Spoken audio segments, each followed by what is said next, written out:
Friends, welcome to my channel shortcut concept. How are you all? Good afternoon to everyone. कैसे हो आप सब लोग? एक बार जल्दी से बता दो ना। लास्ट वीडियो में हमने डिस्कस किया था प्रेशर के बारे में। प्रेशर की pressure is equal to force by area हमने पढ़ा था। ठीक है कि नहीं? हमने पढ़ा था pressure is equal to force divided by area, ये हमने पढ़ा था। और क्या पढ़ा था? इसका यूनिट, प्रेशर का यूनिट क्या है? पास्कल, ये भी हमने पढ़ा था। ठीक है ना। इस वीडियो में हम डिस्कस करेंगे प्रेशर के आगे वाला कांसेप्ट डिस्कस करेंगे। ठीक है कि नहीं? प्रेशर के आगे वाले कांसेप्ट को डिस्कस करेंगे। सो प्रेशर के आगे वाला कांसेप्ट डिस्कस करेंगे। तो खास हेडिंग कर लीजिए डेंसिटी। डेंसिटी को हम रो से रिप्रेजेंट करते हैं। डेंसिटी को हम रो से रिप्रेजेंट करते हैं। ये डेंसिटी क्या है? सपोज मैं बोलूंगा ये ऑब्जेक्ट, ये एक ऑब्जेक्ट है। ऑब्जेक्ट का कुछ ना कुछ मास है और इस ऑब्जेक्ट की कुछ ना कुछ वॉल्यूम है। ठीक है? तो डेंसिटी को रिप्रेजेंट करते हैं रो से। जैसे कि मास को एल से रिप्रेजेंट करते हैं, वॉल्यूम को v से रिप्रेजेंट करते हैं, ठीक उसी तरह डेंसिटी को रो से रिप्रेजेंट करते हैं। So density is equal to mass upon volume. Density is equal to mass upon volume. कितना मास और कितने वॉल्यूम में है उसको बोलते हैं डेंसिटी। ठीक है? और मैं ये भी बोल सकता हूँ, देखिए यदि मैंने इस वॉल्यूम को 1 यूनिट ले लिया हूँ, suppose volume is consider as 1 unit, volume is consider as 1 unit. So density क्या होगा? Density is equal to m divided by 1, that is equal to, that simplify that rho equal to m। ठीक है कि नहीं? जब हमने volume को 1 unit लिया, जब हमने वॉल्यूम को 1 यूनिट लिया, सो डेंसिटी किसके बराबर हो गया? डेंसिटी मास के बराबर हो गया। ठीक है कि नहीं? सो इस केस में मैं ये भी बोल सकता हूँ density is the mass of an object per unit volume. ठीक, जब हमने वॉल्यूम को 1 यूनिट लिया, डेंसिटी मास के बराबर हो गया। सो density is mass of an object of unit volume. So density को हम ये भी बोल सकते हैं। ठीक है कि नहीं? सो डेंसिटी के बारे में आपको आइडिया आ गया होगा। फर्स्ट हमने पढ़ा density is equal to mass upon volume. कितना मास है और कितने वॉल्यूम में मास है उसको बोलते हैं डेंसिटी। और डेंसिटी को हम ये भी बोल सकते हैं मास ऑफ एन ऑब्जेक्ट और यूनिट वॉल्यूम। 1 यूनिट वॉल्यूम में एक ऑब्जेक्ट के मास कितना है उसको बोलते हैं डेंसिटी। ठीक है कि नहीं? बात समझ में आ रहा है? ठीक। सो जैसे कि मास के की यूनिट होता है केजी, ग्राम। वॉल्यूम की भी यूनिट होता है मीटर क्यूब, सेंटीमीटर क्यूब। ठीक है कि नहीं? क्योंकि volume is equal to length into breadth into height. ठीक है? तीनों मीटर में लेंगे तो मीटर क्यूब, और तीनों को सेंटीमीटर में लेंगे तो सेंटीमीटर क्यूब। ठीक उसी तरह डेंसिटी का भी एक यूनिट होता है। वो यूनिट क्या है ना? देखिए density is equal to mass upon volume. अच्छा, मास मुझे बताओ मास की यूनिट क्या है? मैं इसको इरेज करता हूँ। सो मुझे बताओ मास की यूनिट क्या है? मास की यूनिट है, सपोज मैंने लिया केजी, और वॉल्यूम का यूनिट क्या है? सपोज मैंने लिया मीटर क्यूब। सो डेंसिटी का यूनिट हो गया केजी और मीटर क्यूब। ठीक है? So unit of density is equal to KG per metre cube. ठीक है? KG per metre cube. मैं ये भी बोल सकता हूं कि मैंने सपोज लिया केजी की जगह पर ग्राम लिया। ठीक है? केजी की जगह पर ग्राम लिया, ये मैं इरेज कर देता हूं। सपोज केजी की जगह पर मैंने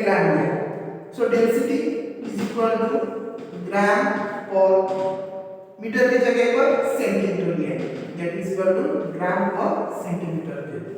सो डेंसिटी का unit KG per metre cube और डेंसिटी का यूनिट ग्राम पर सेंटीमीटर क्यूब भी हो सकता है। जैसे कि हम बोलते हैं ना, लेंथ का यूनिट मीटर भी हो सकता है, सेंटीमीटर भी हो सकता है।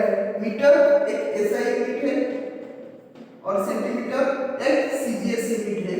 ठीक उसी तरह KG per metre cube SI unit है और ग्राम पर सेंटीमीटर क्यूब एक सीजीएस यूनिट है। ठीक है कि नहीं? ग्राम पर सेंटीमीटर क्यूब एक सीजीएस यूनिट है। बात समझ में आ रहा है? समझ रहे हो? अच्छे से समझ रहे हो या नहीं? अच्छा ठीक है। सो हमने डेंसिटी के बारे में पढ़ा। डेंसिटी क्या है? मास अपॉन वॉल्यूम। एक ऑब्जेक्ट की जितना मास है और कितने वॉल्यूम पर है वो हम रिप्रेजेंट करते हैं डेंसिटी से। और हमने पढ़ा क्या? Density is mass of an object of unit volume. 1 unit volume पर कितना मास है और एक ऑब्जेक्ट की 1 यूनिट वॉल्यूम पर कितना मास है वो उसी ऑब्जेक्ट की डेंसिटी को रिप्रेजेंट करता है। इसके बारे में हमने पढ़ा और उसका यूनिट के बारे में पढ़ा। डेंसिटी का यूनिट है KG per metre cube and another unit is gram per centimetre cube. KG per metre cube is a SI unit and gram per centimetre cube is a CGS unit. Get clear? Yes और no? Density के बारे में आप सबको आज अच्छे से पता चल गया होगा। So now we have to discuss about buoyancy force. Buoyancy force, अच्छा ठीक है, एक बार इसको स्क्रीनशॉट ले लीजिए। मैं थोड़ा वेट कर रहा हूँ। स्क्रीनशॉट ले लीजिए जैसे कि आपको पढ़ने से के लिए आसान होगा। आई होप सबने स्क्रीनशॉट ले लिया होंगे। सो मैं इसको इरेज करता हूँ।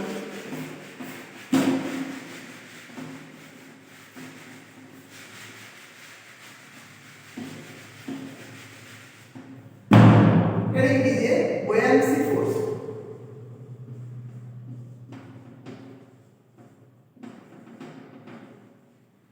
अच्छा ये बुयांसी फोर्स क्या है? मैंने आपको फोर्स के बारे में जब मैंने प्रेशर की क्लास लिया था प्रीवियस पहले से, मैंने आपको फोर्स के बारे में थोड़ा कुछ बताया था। फोर्स क्या है? एक एफर्ट है जो एक मूविंग ऑब्जेक्ट को रेस्ट पर ला सकता है और एक रेस्ट ऑब्जेक्ट को मूविंग पर ला सकता है, उसको बोलते हैं force. So what do you mean by buoyancy force? उसके बारे में हम आज डिटेल्स में बात करेंगे।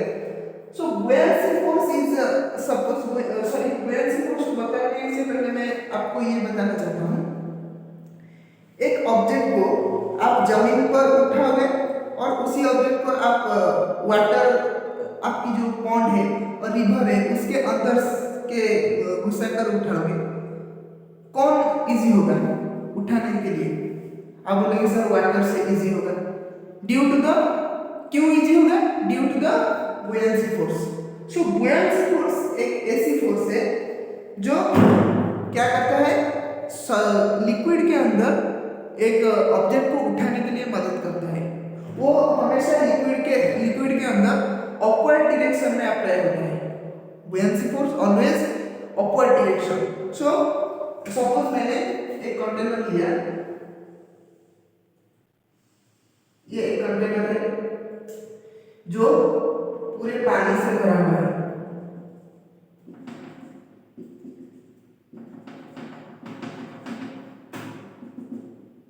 इसके अंदर मैंने एक ऑब्जेक्ट को लिया जिसका द्रव्यमान है m।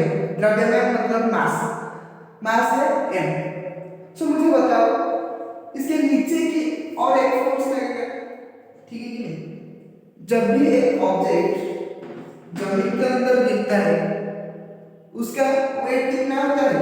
mg होता है, ठीक है कि नहीं? समझ में नहीं आ रहा है? थोड़ा डिटेल्स में बताता हूँ।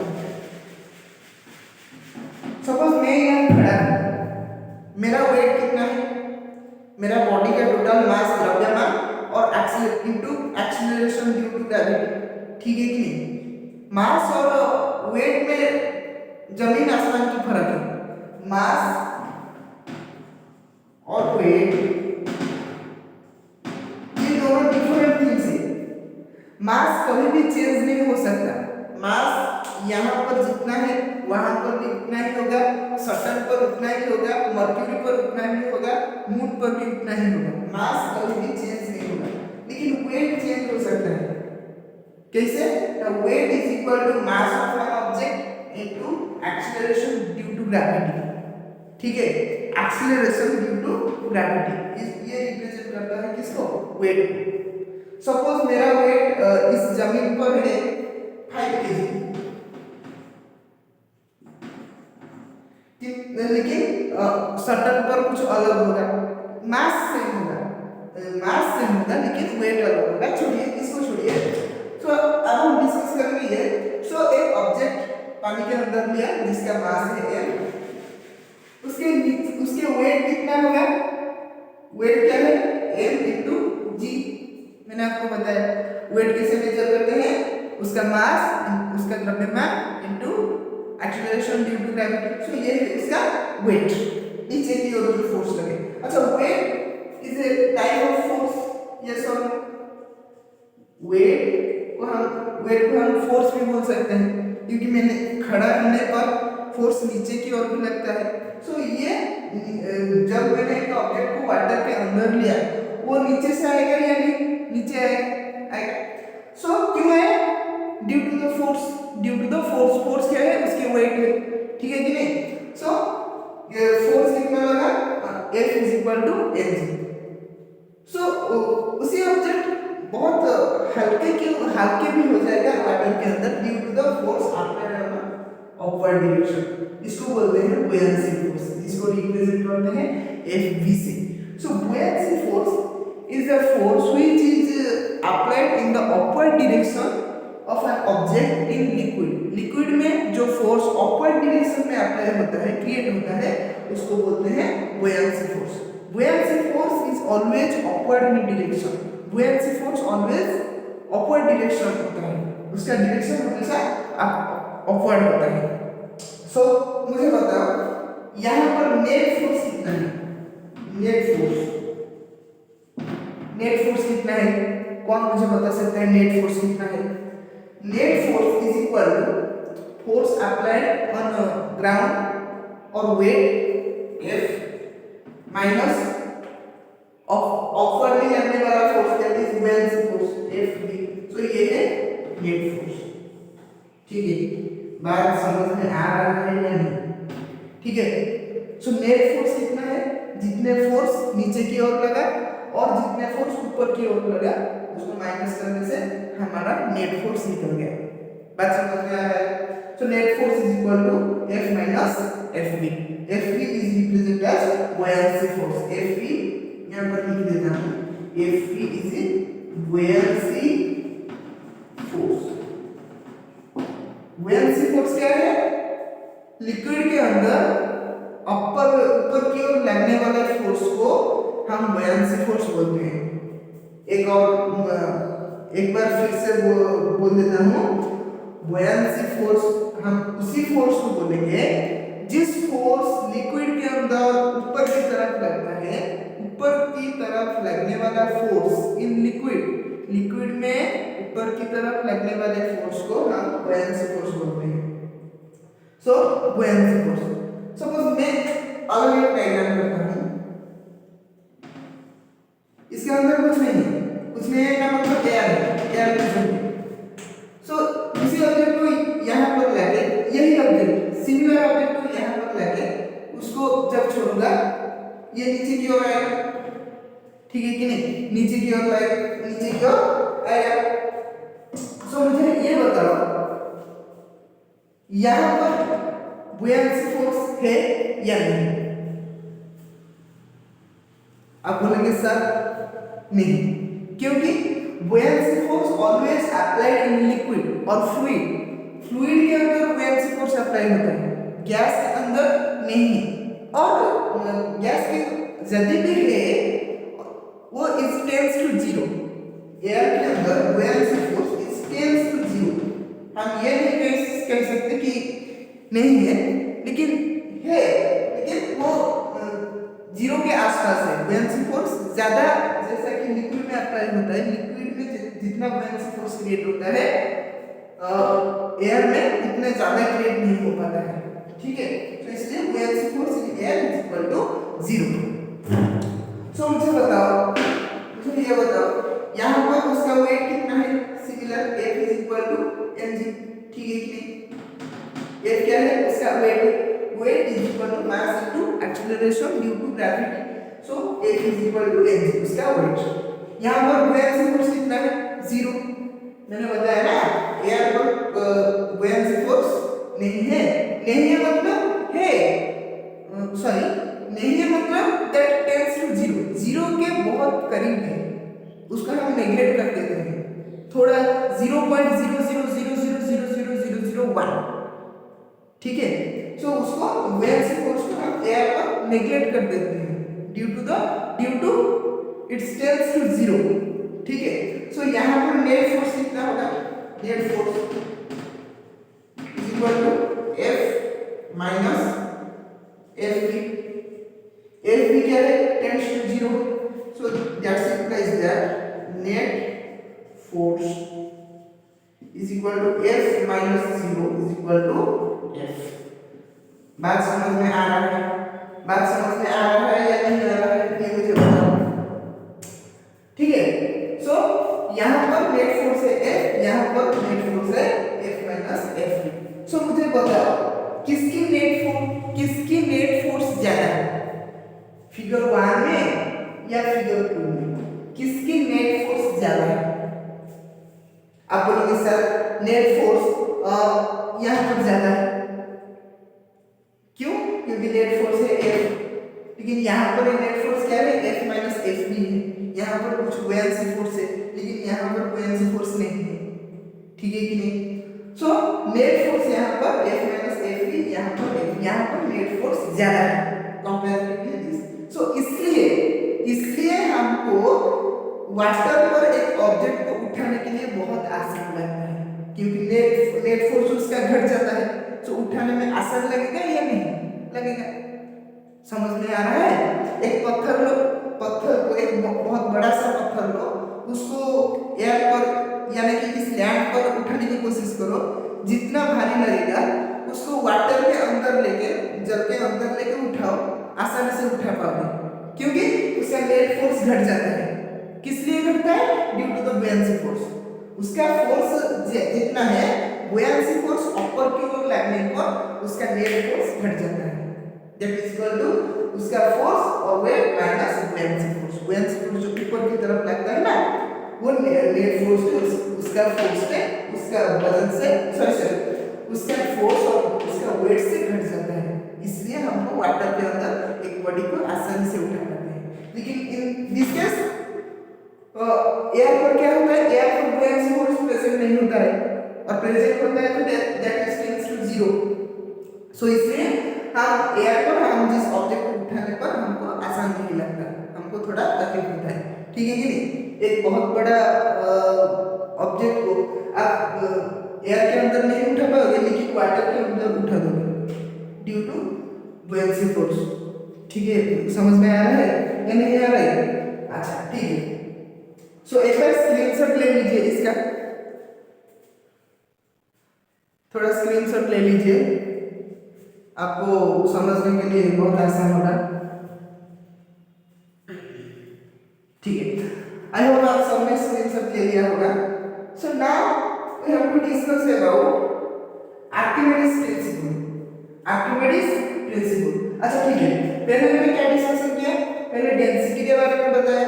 डेंसिटी क्या है, मैं थोड़ा रिवाइज कर देता हूँ। पहले मैंने क्या बताया, डेंसिटी के बारे में बताया। डेंसिटी क्या है, मास अपॉन वॉल्यूम, एक ऑब्जेक्ट की मास डिवाइडेड बाय वॉल्यूम, कितना मास है और कितने वॉल्यूम पर है। और हमने ये भी बताया एक ऑब्जेक्ट की density is equal to mass of this object per unit volume. 1 unit volume पर एक ऑब्जेक्ट की मास कितना है वो रिप्रेजेंट करता है डेंसिटी, ये भी हमने डिस्कशन किया। और उसके बाद हमने डिस्कशन किया buoyancy फोर्स के बारे में। buoyancy फोर्स क्या है ना, लिक्विड पर और एक फ्लूइड पर ऊपर की ओर लगने वाले फोर्स, ठीक है। लिक्विड पर और फ्लूइड पर ऊपर की दिशा पर ऊपर की ओर लगने वाले फोर्स को हम बोलते हैं buoyancy force, always represent in liquid, उसको एयर पर हम रिप्रेजेंट नहीं कर सकते। Air force tends to zero, buoyancy force air पर जीरो के बराबर होता है, इसलिए हम उसको नेगलेक्ट कर देते हैं। या तो नेगलेक्ट हमने किया, ठीक है, क्योंकि ये जीरो के बराबर होता है एयर पर। लेकिन in case of liquid there is a present in a buoyancy force. ठीक है, समझ में आ रहा है? सो ये डिस्कशन किया और हमने ये भी जान पाए कि लिक्विड के अंदर एक ऑब्जेक्ट को उठाने के लिए हमको आसान लगता है, आसानी से हम लिक्विड पर एक ऑब्जेक्ट को उठा सकते हैं, लेकिन वही ऑब्जेक्ट को हम लैंड पर नहीं उठा सकते। ये भी हमने डिस्कशन किया, क्यों नहीं उठा सकते? Due to the buoyancy force हम यहाँ पर उठा सकते हैं, यहाँ पर नहीं उठा सकते हैं। ठीक है कि नहीं? ये भी हमने डिस्कशन किया। ठीक है, ठीक है कि नहीं? बात समझ में आ रहा है? अभी हम डिस्कस करेंगे, अभी हम डिस्कस करेंगे आर्किमिडीज प्रिंसिपल के बारे में। किसके बारे में? आर्किमिडीज प्रिंसिपल के बारे में। Archimedes principal is based on this concept, this buoyancy force. Archimedes principle is based on this buoyancy force, concept of buoyancy force. Archimedes ने ये बताया कि इस buoyancy force, एक ऑब्जेक्ट को वाटर पर डालने से, वाटर के अंदर से इमर्ज होने पर जितना buoyancy force क्रिएट होता है, वो buoyancy force इक्वल होता है किसके साथ? डिस्प्लेस वाटर के साथ। आप बोलोगे डिस्प्लेस वाटर क्या है? सर आपने तो डिस्प्लेस वाटर के बारे में हमको बताया नहीं, अभी बता रहा हूँ। सो इसको इरेज करके, इसको पहले इरेज कर देता हूँ।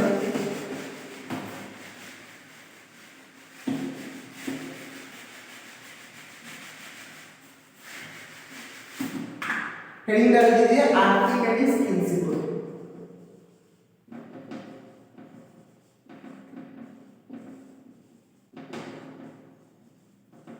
Archimedes principal.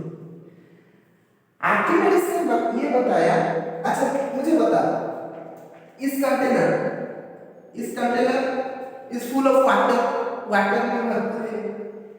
जब मैं एक ऑब्जेक्ट को इस वाटर के अंदर डालता हूँ, कुछ वाटर डिस्प्लेस हो जाएगा, बाहर आ जाएगा या नहीं? ये मुझे बताओ, हाँ या नहीं? आ जाएगा या नहीं? ये पूरा फुल है, फिल अप है, 100% फिल अप है ये container.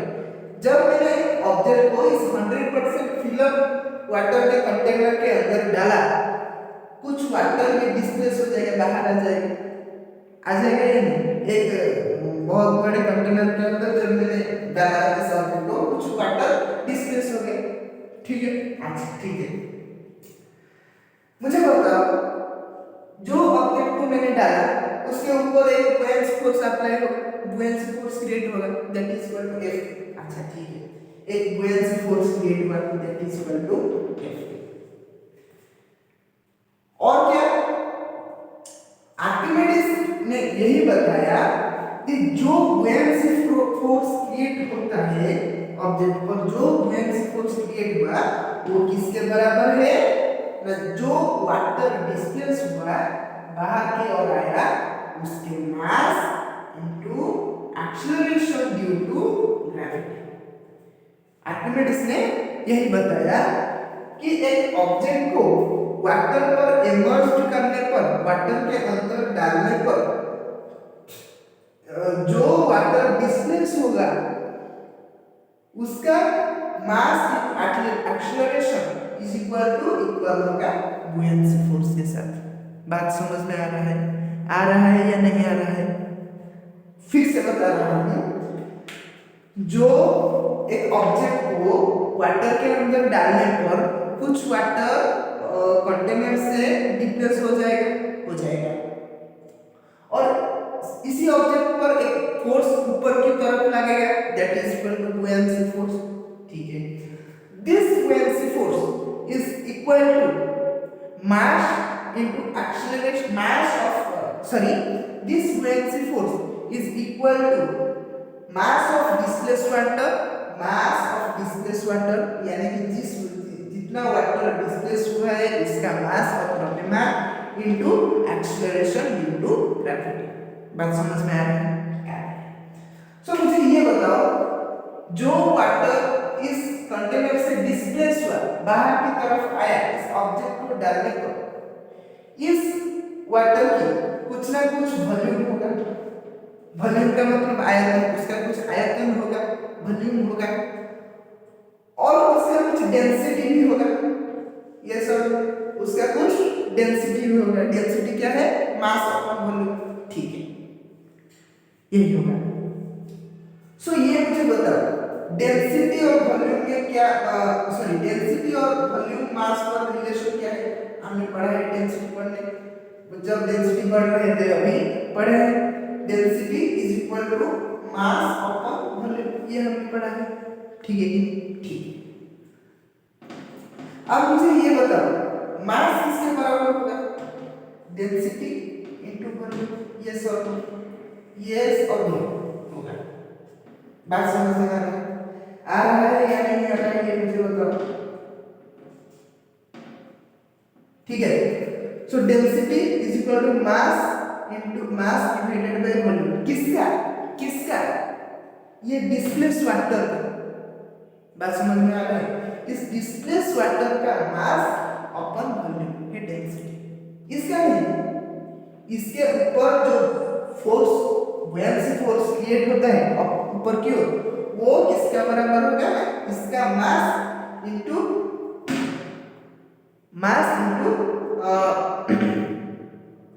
Acceleration due to gravity.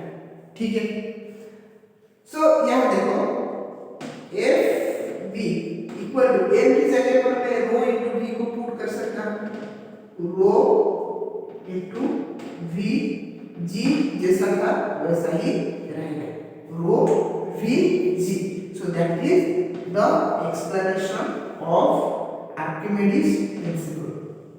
बात समझ में आ रहा है? आ रहा है या नहीं आ रहा है? आर्किमिडीज ने बताया, फिर से मैं दोबारा समझा रहा हूं। आर्किमिडीज में यह नोट नहीं दूंगा। देखो, नोट देखने पर आप चीज को समझ नहीं पाओगे, समझ रहे हो? सो नोट, सॉरी, नोट आप बुक से अंदर नोट कीजिए, यहाँ पर सिर्फ और सिर्फ समझिए, कॉन्सेप्ट को समझिए। इस वीडियो पर मैं वीडियो डालने का असली मकसद ये है, आपको मैंने अच्छे कॉन्सेप्ट दे सकता हूँ। कैसे? अच्छे कॉन्सेप्ट को अच्छे से आसानी से समझाने के लिए मैं इस वीडियो को बना रहा हूँ। सो नोट्स को इंपोर्टेंस ना दीजिए। नोट आप बुक से बना सकते हो या कोई रेफरेंस बुक से बना सकते हो, मैटर नहीं है। तो यहाँ पर बात को समझो, मैं दोबारा बता रहा हूँ। आर्किमिडीज ने क्या बताया? जब हम एक ऑब्जेक्ट को वाटर के अंदर डालते हैं, उसके ऊपर की ओर एक फोर्स लगता है, that is known as buoyancy force. वो किसके बराबर होता है? Mass into acceleration of displace water. बात समझ में आ रहा है? आ रहा है या नहीं आ रहा है? सो मैंने वही किया। So buoyancy force is equal to mass into acceleration, actually acceleration due to gravity, I'm really sorry, acceleration due to gravity, क्योंकि ग्रेविटी के और एक्सेलरेशन होगा ना, जी ग्रेविटी के towards. So F B is equal to rho into multiplied by V. Rho भी कहां से आया? हमको पता है density is equal to mass upon volume. Mass upon volume हमने पढ़ा था। सो मास इक्वल टू कितना हुआ? Density into volume. So mass की जगह पर इसको पुट कर दिया, क्या हो गया? Buoyancy force is equal to rho into V into G, that is known as Archimedes principle. ठीक है, बात समझ में आ रहा है? बात समझ में आ रहा है या नहीं आ रहा है? सो एक बार स्क्रीनशॉट ले लीजिए इसका, मैं थोड़ा वेट कर रहा हूँ, इसका स्क्रीनशॉट ले लीजिए। ठीक है, समझ में आ गया? पहले हम डिस्प्लेस, सॉरी, डेंसिटी के बारे में पढ़ा, उसके बाद बुयांसी फोर्स के बारे में पढ़ा, उसके बाद आर्किमिडीज प्रिंसिपल के बारे में पढ़ा। ठीक है कि नहीं? वो दोनों सिमिलर थिंग्स है। उसके बुयांसी फोर्स को बेस करके आर्किमिडीज ने उनके थ्योरी दिए थे, that is known as Archimedes principle. अभी हम डिस्कस करेंगे किसके बारे में? पास्कल्स लॉ के बारे में। किसके बारे में? Pascal's law. सो हेडिंग कीजिए पास्कल्स लॉ।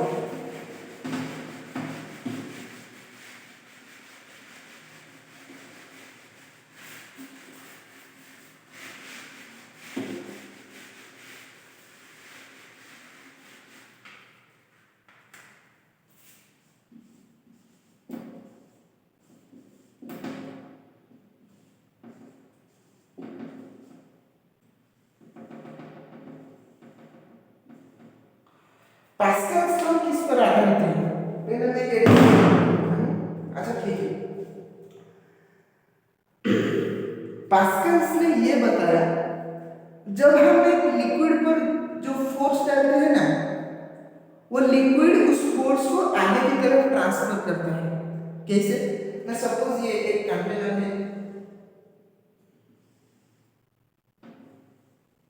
कंटेनर छोड़ो, मैं ये करता हूँ। ये एक बहुत बड़ा सा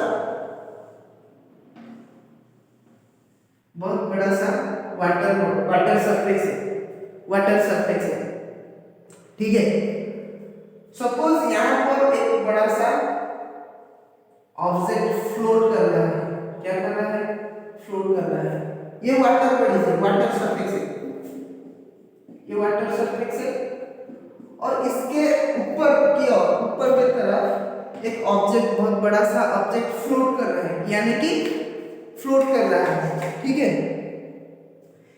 मैंने यहाँ क्या किया, इस वाटर सरफेस को ऐसे फोर्स डाला, ऐसे वाटर जो है ना, इसके ऊपर ऐसे फोर्स डाला, ऐसे फोर्स डाला। क्या होगा? इस ऑब्जेक्ट मूविंग करेगा या नहीं? इस ऑब्जेक्ट कुछ टेंशन होगा, हिलेगा या नहीं? मुझे बताओ। जब मैंने इस वाटर सरफेस पर एक कुछ फोर्स डाला ऐसे करके, ये ऑब्जेक्ट इसी जगह पर हिलेगा या नहीं? हिलेगा। आप लोगों के साथ हिलेगा, ठीक है। सो उसी को बोलते हैं पास्कल्स लॉ।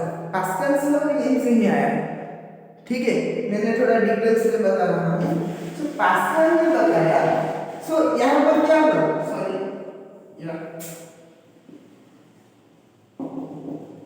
यहाँ पर क्या हुआ, जो हमने यहाँ पर हाथ में जो फोर्स वाटर बॉडी पर डाला, वो फोर्स आगे की तरफ ट्रांसफर होते इस ऑब्जेक्ट तक आया और उस ऑब्जेक्ट को मूविंग किया, हिला डाला, ठीक है कि नहीं।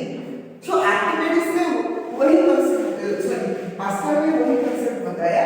तो जब एक लिक्विड के ऊपर फोर्स डालते हो, वो लिक्विड उसको आगे की तरफ ट्रांसफर कर देता है, लिक्विड उस आगे की तरफ ट्रांसफर कर देता है। सपोज ये एक कंटेनर है, उसके अंदर कुछ लिक्विड है, ठीक है, इसके अंदर कुछ लिक्विड है। मैंने एक पिस्टन लगाया इस लिक्विड पर, सॉरी इस कंटेनर पर। जब मैं इसको प्रेस करूंगा, इसका कुछ पर्टिकुलर एरिया है इसका, that is equal to A, ठीक है कि नहीं। सो प्रेशर क्या हो जाएगा, pressure is equal to force by area. ये क्या करेगा, इस फोर्स को आगे की तरफ आगे की तरफ ट्रांसफर करेगा, ठीक है। So that is known as Pascal's law. समझो, बात को समझो, लिखना बहुत इंपॉर्टेंट नहीं है, आप बुक देख के लिख सकते हो। इस बात को समझना, कॉन्सेप्ट को समझना बहुत इंपॉर्टेंट है, समझना बोल दिया, समझना, ठीक है। सो देखो,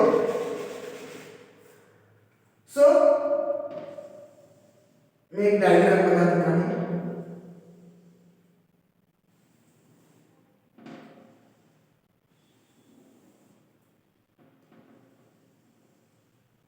अरे सर, आपने ये क्या बनाया, एक तरफ मोटा, एक तरफ, अच्छा देखो, सपोज यहाँ पर लिक्विड वाटर, लिक्विड मतलब वाटर है, वाटर है, ठीक है कि नहीं।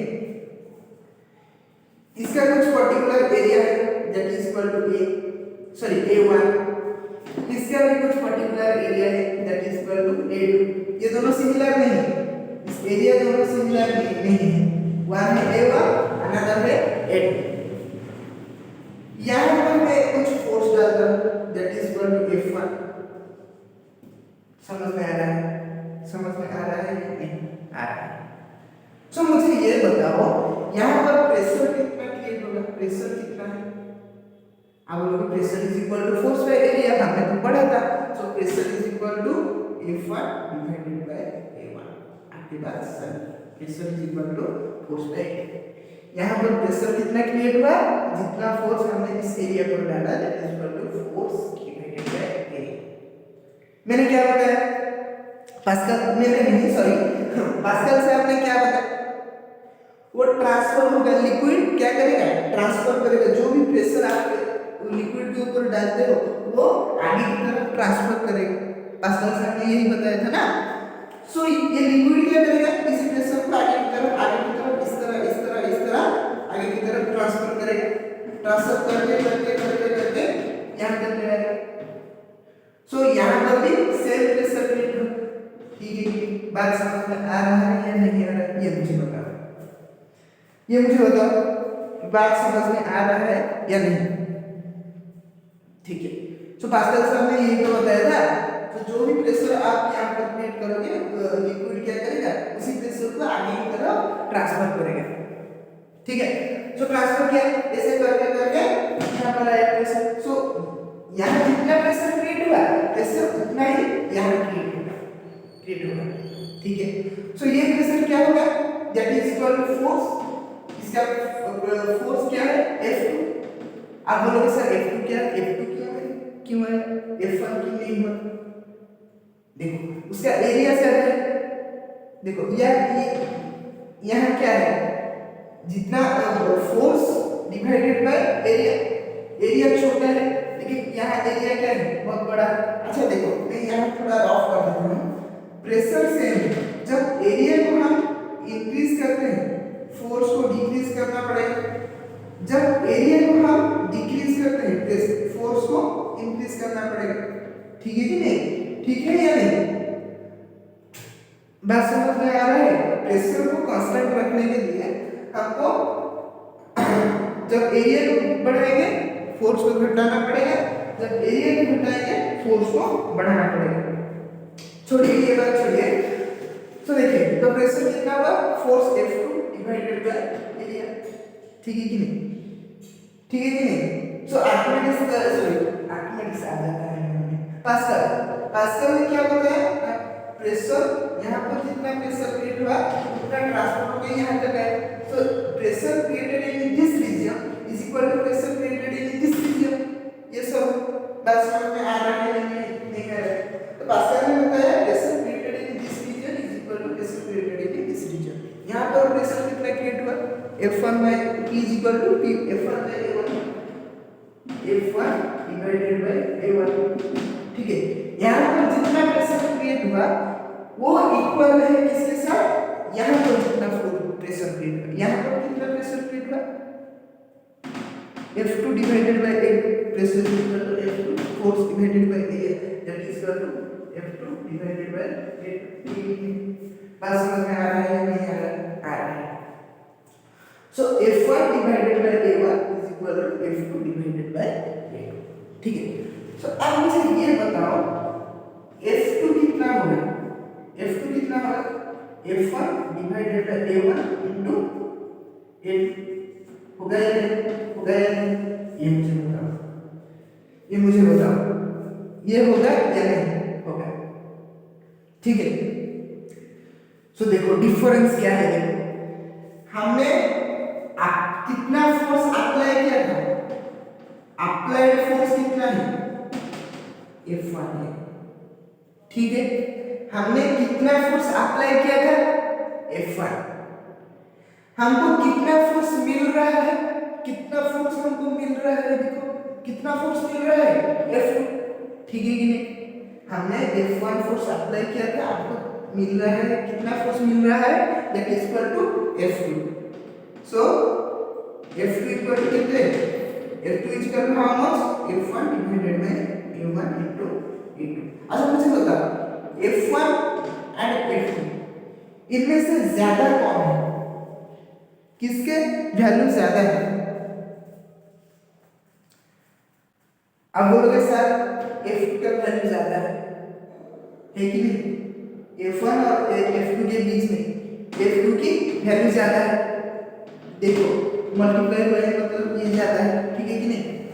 सो मुझे बताओ, हमने एक फोर्स दिया, लेस फोर्स दिया, और हमको फोर्स कितना मिल रहा है, ज्यादा फोर्स मिल रहा है, ठीक है कि नहीं? हमने फोर्स दिया लेस, लेकिन हमको फोर्स मिल रहा है high, high amount of force हम पा रहे हैं। So this is known as Pascal's law. यही प्रिंसिपल पर पास्कल्स लॉ को बेस करके हमने बहुत बड़े बड़े व्हीकल्स और सब्सटेंस को हम उठा सकते हैं, ऊपर की तरफ उठा सकते हैं। हाइड्रोलिक प्रेशर, उसको बोलते हैं hydraulic pressure. This is known as hydraulic pressure. Water इसको यूज पास्कल लॉ को बेस करके, ठीक है कि नहीं? सो इसको यूज करके हम बहुत सारे व्हीकल्स, कार एक्सेट्रा इनको हम ऊपर तक ला सकते हैं, ठीक है? तो this is all about Pascal's law. So इस वीडियो आज के लिए इतना। आज थोड़ा तबीयत ठीक नहीं है, बहुत जल्दी से भी बोल रहा हूँ, मुझे भी लग रहा है कि मैं बहुत फास्ट पढ़ा रहा हूँ। और वीडियो पसंद आए तो लाइक शेयर सब्सक्राइब करें, ठीक है?